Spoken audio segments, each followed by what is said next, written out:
আমি প্রশান্ত স্যার। আজকে তোমাদের বলবো অর্থনীতি বা ইকোনমিক্সটা কি।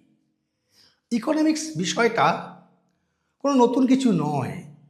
আমাদের দৈনন্দিন জীবনে যে অর্থনৈতিক কাজকর্ম সেগুলোকে পুঁথির আকারে প্রকাশ করার নামই অর্থনীতি।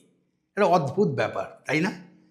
এই অর্থনীতি আমরা চায়ের দোকান থেকেও শুরু করতে পারি। এই অর্থনীতিতে আমরা ডিভাইড করি চাহিদাটা কি, কেন চাহিদার সৃষ্টি হচ্ছে।